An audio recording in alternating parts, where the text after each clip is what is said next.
Put your pajamas on, grab a snack, cuddle with a stuffed animal or your favorite human being, and get comfy under those covers. It's story time.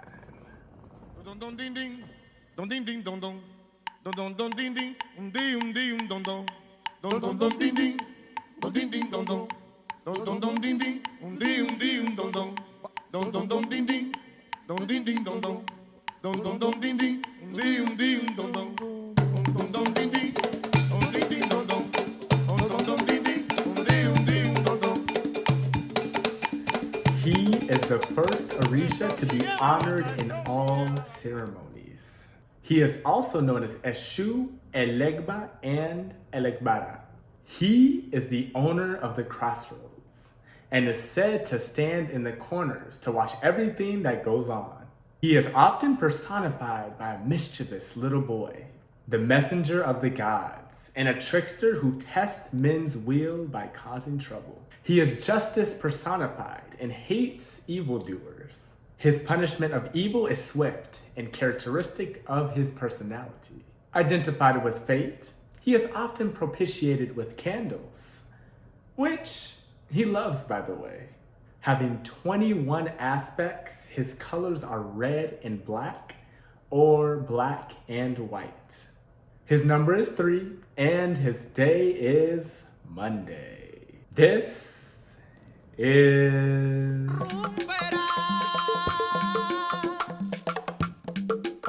Elegguá.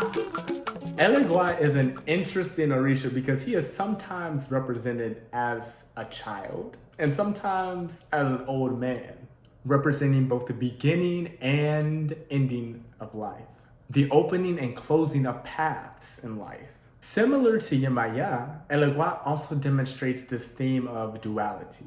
This duality is even present in the various aspects of Elegguá. Each aspect of Elegguá is closely connected, but each aspect holds notable differences. For example, Eshu is an example of Elegguá, an aspect of Elegguá in the context of Nigeria. Eshu can be understood as Elegguá's shadow, a reflection from the other side of the mirror. Eshu is characterized as more unpredictable and mischievous than his aspect Elegguá. And we all got a wild side, am I right? Not me though, I'm an angel. Although both Elegguá and Eshu are tricksters, Eshu's tricks specifically can be very unpleasant and harmful. Eshu is a sly fellow who gives out punishments or karma for wrongdoings. Think of the two being polar opposites, positive and negative, dark and light. Just as life is both made of the good and the bad, worshippers must take in both Eshu and Elegguá to create the balance of life. I want to also emphasize that although Eshu is more mischievous than his counterpart Elegguá, this doesn't mean that Eshu is inherently evil. Comparatively to the Orishas, however, he is considered less civilized and essentially a little bit more trickster-like. Therefore, Eshu is not considered an Orisha in his own right, but instead he's considered a smaller aspect or different version of Elegguá, who is actually the Orisha. With that said, some people do mistakenly think that Eshu is connected to the devil or is the devil, given his nature. However, we have to keep in mind that in Santeria, the Afro-Cuban religion connecting Yoruba belief to Catholicism, does not have a devil. It doesn't have that concept of devil. Yes, there are naughty beings that stir up trouble within the context of Santeria, but it's not viewed in the same way that it is viewed in Western culture. This idea of devil is not the same within the Yoruba or even Afro-Cuban Santeria tradition as you see in Western culture within Christianity and other denominations. So, nothing is inherently bad. The good and the bad balance each other out to maintain order. Speaking of Western culture, do any of you watch that show AHS, American Horror Story? One of my favorite, by far, literally favorite supernatural TV shows. And you wanna know why? Because my girl Angela Bassett killed her role. Yes, we stand. All the Black Witch Queens. But anyway, I was introduced to American Horror Story through season 3, actually. Coven. That did it for me. I mean, my girl Queenie slayed. Give her another role, please. Gabore Sibide is an incredible actress. And for y'all that don't know, she was also the lead role in a movie called Precious. And let me tell y'all, if y'all haven't seen that movie, watch it. It is incredible. But anyway, for those of you that don't know the specific season I'm referring to of Coven from American Horror Story, essentially Queenie, a black witch, was brought into this supernatural home for witches and all these different supernatural beings, but the house was predominantly composed of white witches. Later in the season, she then meets the voodoo Louisiana queen, Marie Laveau, who is played by Angela Bassett. So the interesting thing here is that Marie Laveau introduces Queenie to a different form of witchcraft. One that appears to be, at least from the outside, connected to voodoo. And remember, we talked about voodoo a little bit in the context of Haiti, but voodoo is also very prominent in New Orleans among the Creole black populations as well. It's a very spiritual city. For any of you that have been there or lived there, you all know that. But this connection with voodoo specifically was very present within the show. I do want to acknowledge, however, at this point that Hollywood and the media tend to falsely portray a lot of religious beliefs, spiritual practices, etc. Voodoo specifically has a very long history of being falsely portrayed through the media as a demonic spiritual belief, whether it be through voodoo dolls, dark magic, etc. So I basically say that out of respect for those who practice voodoo, and for those of us who don't practice, just to make sure that we're aware of these things so that we don't come in to these different contexts and to these different spiritual systems with preconceived notions and false beliefs.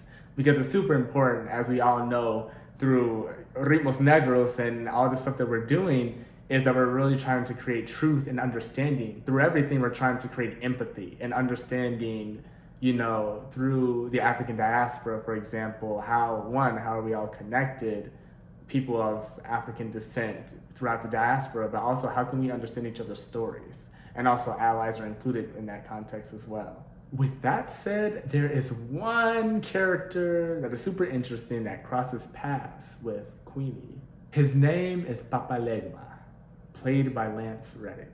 In the show, Papa Legba is the gatekeeper of the spirit world. He balances the scales of life and death. His character is actually pretty comical. He's constantly cracking jokes, laughing, and does a lot of different pranks and stuff, which actually has a lot of harmful consequences. Do you all remember how we discussed that within the context of Yoruba land, Nigeria, the birthplace of Yoruba belief, birthplace of the Orishas, that the Orishas took on different names in the context of the New World, depending on which country they ended up being in. Orishas can be found in many Caribbean countries, including Cuba, which we're focused on within this series, but they can also be found within the context of Brazil, Dominican Republic, and Haiti. Within Haiti, however, the syncretic religion of voodoo worships gods called Loas instead of Orishas. There exists a Loa within the Haitian voodoo religion called Legba. And guess what? Legba is the Haitian version of Elegguá. You see the connection now? My guess is that American Horror Story was inspired by this voodoo connection somehow.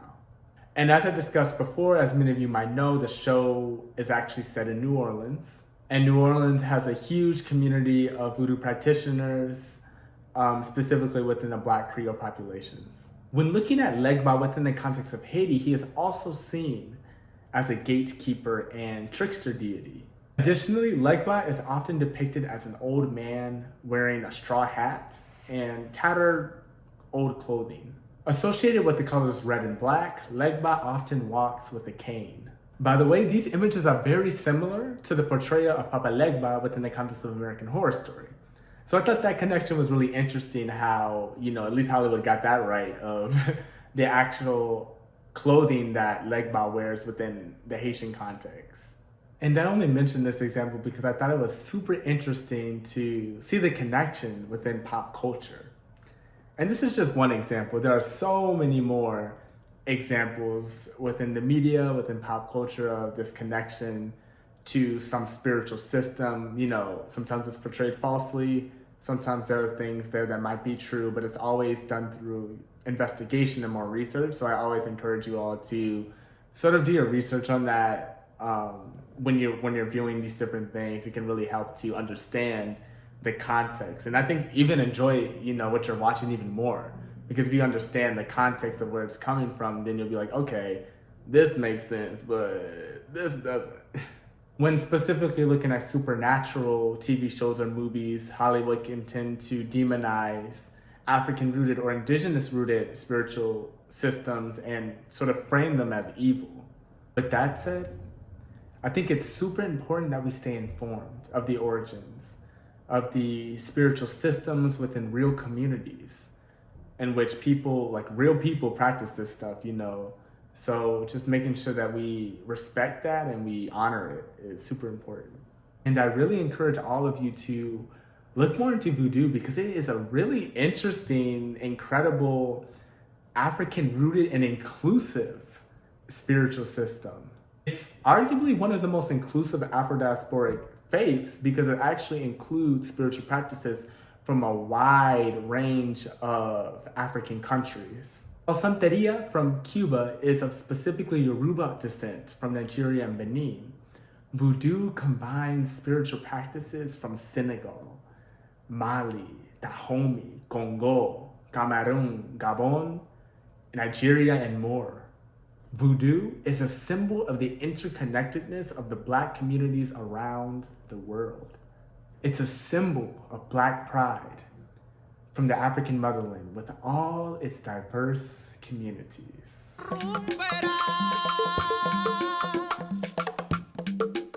As Olofi had foreseen, new Orishas began to make their appearance on the earth.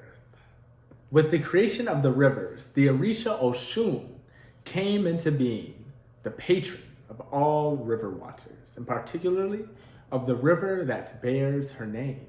At the same time, the Orishas Oba and Oya made their appearances. Oba became the patron of the river that also bears her name, while Oya became the patron of the Niger River. Odo Oya in Yoruba. So the Niger River basically means Odo Oya. Olofi conferred upon Oshun the ownership of gold and the patronage of love and marriage. He made Oba the patron of the home, and Oya the owner of the winds. He also made her the keeper of the cemetery. In the meantime, Obatala, who was said to have 24 aspects, took a new wife called Yemu. According to tradition, Yemu, like Odudua, another of his wives. So remember when we first talked about Obatala, we discussed his wife Odudua. So he has another wife named Yemu. So Odudua is one of the feminine aspects of Obatala, just like Yemu is one of the feminine aspects of Obatala. A son was born to Obatala and Yemu, who they called Ogun. When he grew up, he became the Orisha who rules all metals, especially iron. He also became associated with the woods, where he is said to spend most of his time. Also, in the woods of uncertain parentage was born the Orisha Ochosi, patron of the hunt. He and Ogun became fast friends and had countless adventures together. Most of these adventures they shared with a third companion, the redoubtable Elegguá, also known as Sheshu, or Elegguá, who is one of the most important and colorful of the Orishas. So I want to stop right there because there are so many characters. You have Ogun, the god of iron, you have Oba, you have Oya. Oya is the goddess of winds. So we're going to cover all of these Orishas, don't worry, in future episodes. The book tends to just list a lot of the characters, so I know it's going to be hard to follow along, but we got you. We here together. There are many legends about Elegguá's origins. According to the most popular, he was at one time a young prince, whose parents were the Oba, king Okiboro, and his wife Anakui. One day, Elegguá decided to go on a hunting expedition with some of his friends. They had been riding for some time when suddenly the prince saw what seemed like 3 bright eyes shining in the distance. He stopped the cavalcade and had them wait for him while he went to investigate the strange lights. When he came closer, he saw that the 3 lights were emanating from a dry coconut, which means obi. He picked up the strange object and brought it back to his father's palace. But when he showed the coconut to his parents, they were unimpressed. Elegguá himself soon lost interest in the coconut and threw it carelessly behind the door. Sometime later, the king gave a party, and immediately after all the guests arrived, the coconut began to emit the same strange lights that had initially caught Elegguá's attention. Terrified by the occurrence, the guests fled from the palace. They all ran away. 3 days later, Elegguá died. The coconut, still abandoned behind the door, continued to shine for some time, but after a while, it stopped putting forth its strange lights. Almost at once, Oba Okinoro's kingdom began to lose its former prosperity, and hunger and poverty soon covered the land with despair. The Oba ordered the priest to investigate the phenomenon, and after many consultations with their oracles, they concurred that their trouble was caused by the neglect of the coconut found by the dead prince Elegguá.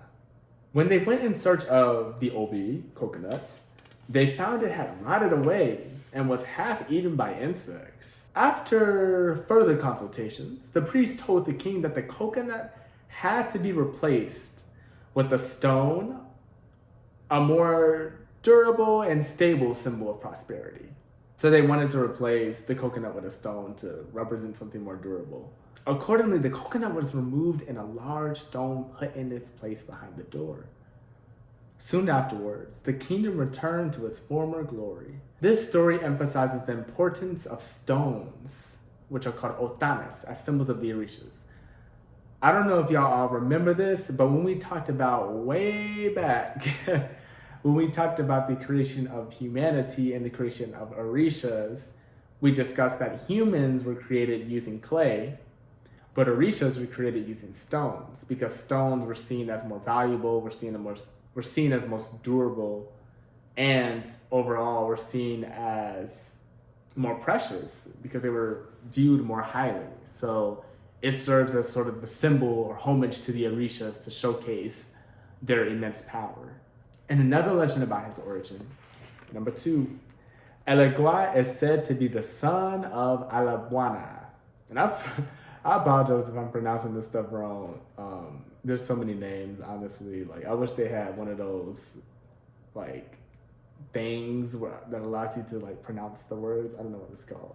But anyway, Elegguá is said to be the son of Alabuana, identified in Cuban Santeria with the obscure, lonely spirit, who is believed to be a lost soul in search of enlightenment. According to this story, soon after he was old enough to take care of himself, the mischievous Elegguá chained his mother hand and foot and went off into the woods looking for adventure. That boy crazy. There are other stories concerning the birth of Elegguá, including one where he is said to be the son of Oya, but in reality, the origin of this formidable Orisha are very vague. All that is known for certain is that he appeared one day, fully grown and ready for action, and that all of the other Orishas regard him with a great deal of fear as well as respect. For regardless of his uncertain origins, Elegguá has the power to cross anybody's path, including that of the mighty Obatala himself. Obatala better watch out. According to Yoruba legends, Elegguá was one of the companions of Oduduwa when Ife was first created. Later, he became an assistant to Orunmila, who we discussed in the other episodes, and the divination system known as Ifa. He is said to have become the Oba, king of the city of Ketu, where he is still revered by its inhabitants.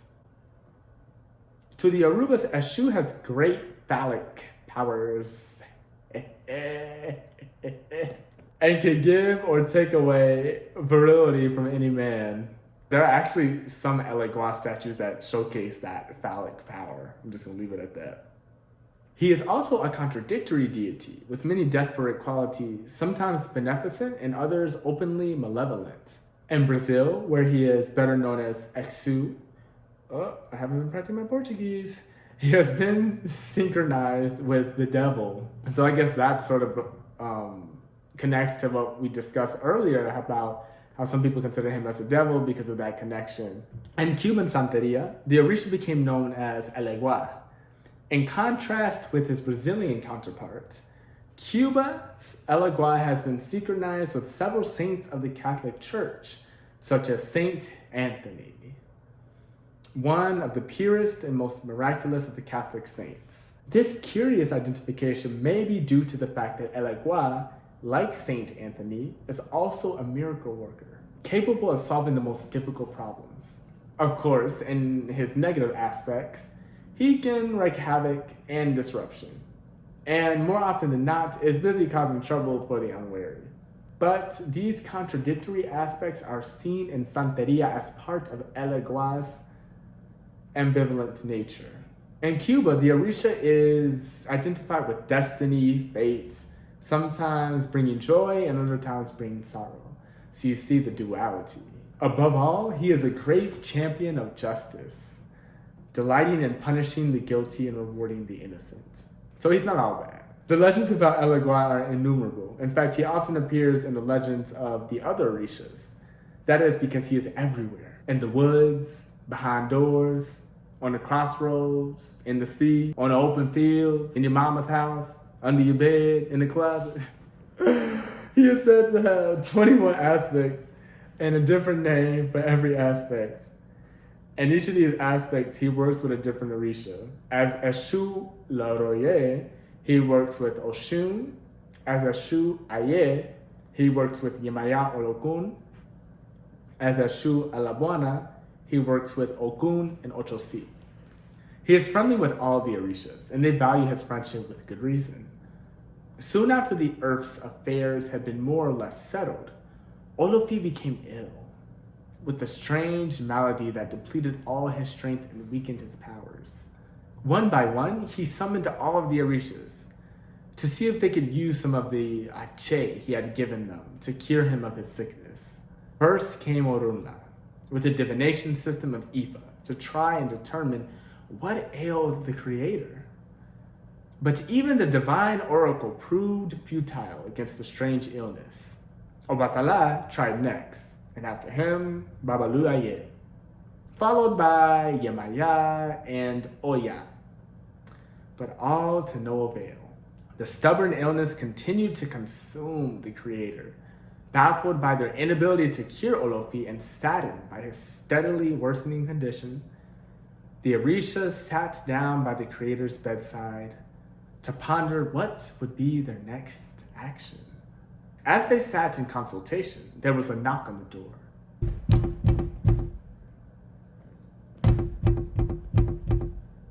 Obatala rose to answer, but before he could get to the door, it opened with a loud bang.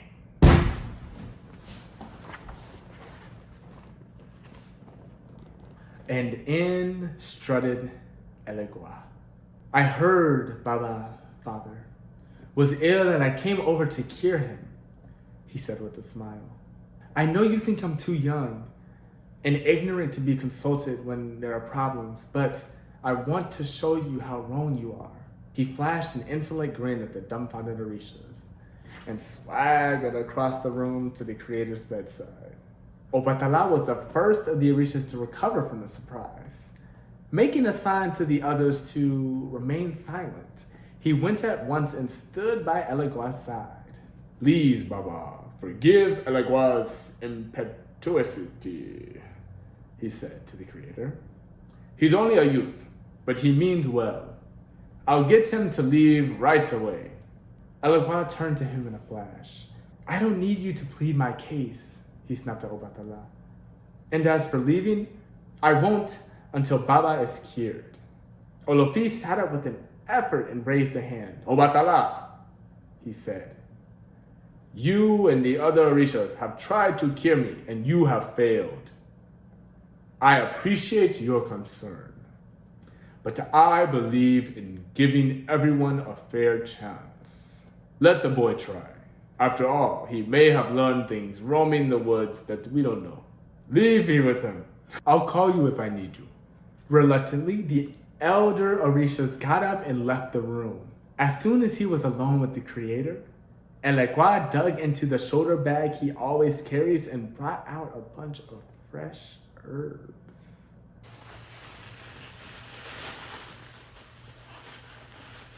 Here is your cure, Baba, he said to Olofi. I'll crush these in water, and as soon as you've drunk the brew, you'll be up and around, feeling better than ever before you got sick. A few minutes later, the Orishas, hovering anxiously around the door, heard Olofi calling.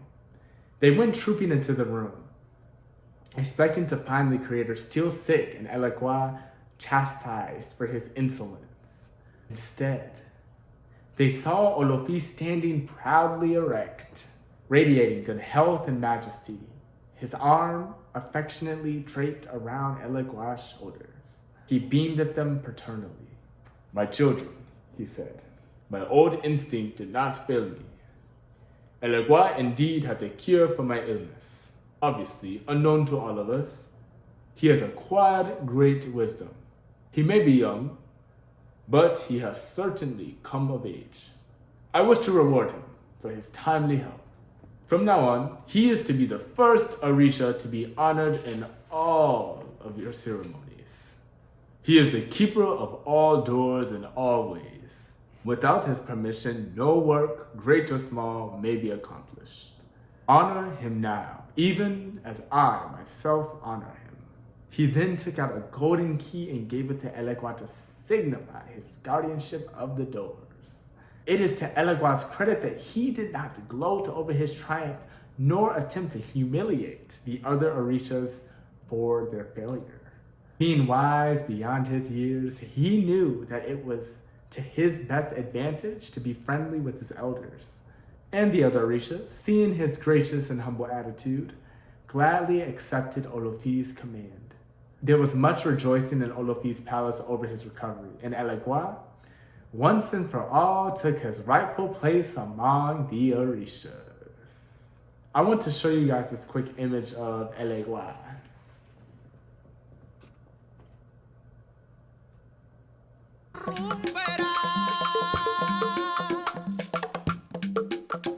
As discussed, Elegguá is the patron of messengers, doorways, tricksters, and justice. By nature, he is clever, playful, and childlike. Being the messenger god, Elegguá controls communications between God, Olodumare, the Orishas, and humans. Elegguá offers humans choices. He plays a role in every decision we make in life, but he can also present obstacles. And that's where the tricks come into play. He's the reason why sometimes shit don't go your way. In Santeria, Elegguá is paired with the Saint Anthony of Padua, and Elegguá's symbol is a cement of sandstone with eyes and a mouth formed of seashells.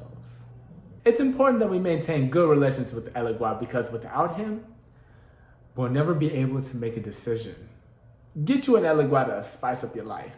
And that's all for tonight, folks. Don't forget to check out Elegguá's featured dance on the Ritmos Negros Instagram and Facebook pages. Once again, this dance is brought to us by the talented rumbero by the name of JB Burke. So make sure to check out his Instagram page at JB_rumba. Take care, have a good night, and please join me on this journey as we unveil the secrets of the most powerful warrior in the Hula pantheon, the god of fire, lightning, and thunder, Orisha Changó. Ciao, ciao for now.